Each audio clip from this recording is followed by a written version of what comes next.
As the holiday season approaches, many of us feel the desire to help our neighbors in need, but it can be hard to know where to start or how to make a real difference. What if you could be part of something that transforms the holidays for local children, families, and seniors who might be struggling?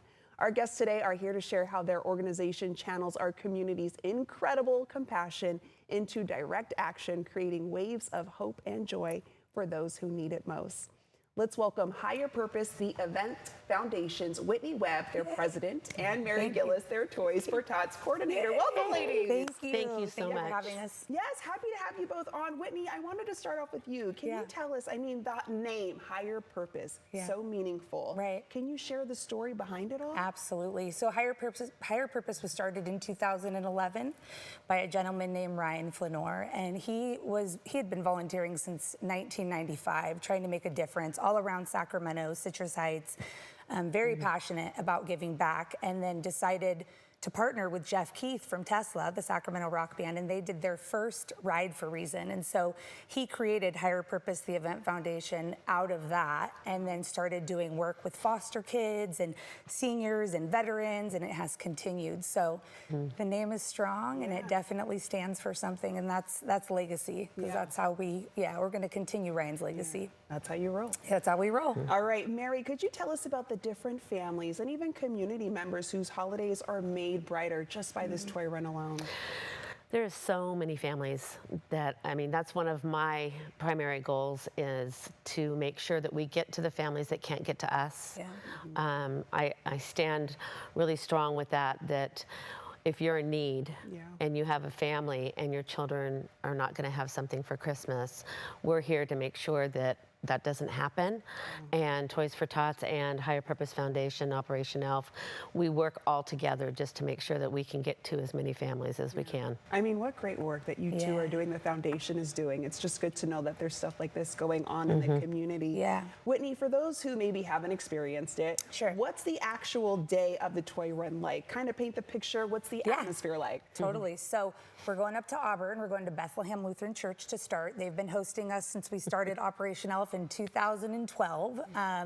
So you can ride your motorcycle, you can drive a car, anything with wheels, you're welcome. And you come, we serve you breakfast. It's $25 for a ticket, and that includes breakfast, and then you take this beautiful ride, and everyone brings an unwrapped new toy, so that's part of getting in.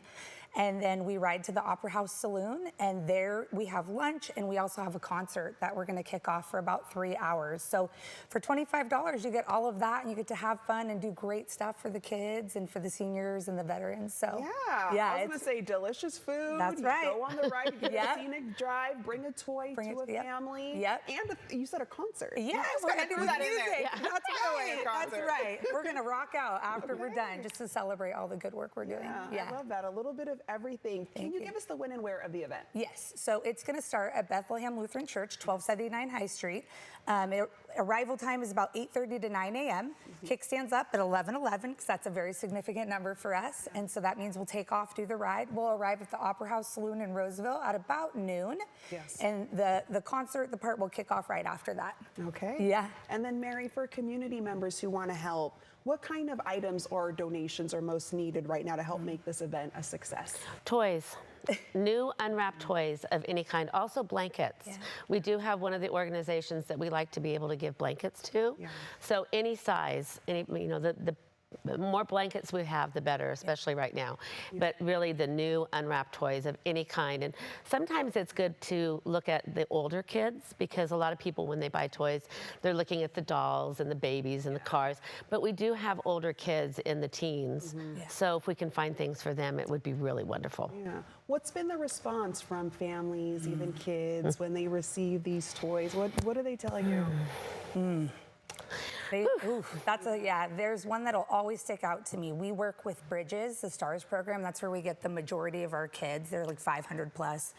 And last year we met this beautiful mom who I think had about 5 or 6 children, and she came up and she was crying, and I just said, "You're right where you're supposed to be." And she's like, "I couldn't be more grateful for this." And so it's a gift to us to get to do it, but to see moms that get to, moms and dads that pick out these gifts and they get to take them home and wrap them and give them and be a part, celebrate with their family, that is Yeah. the true beauty in all of it. You're giving them that peace Yes. too. Yes. And being able to still keep their kids happy. Absolutely. Again, I think it's amazing work that you're doing, your foundation's doing. Thank you for all that you do. Thank you. Thank you. Thank you. Thank you. I'm going to let our viewers know where they can go for a little bit more information.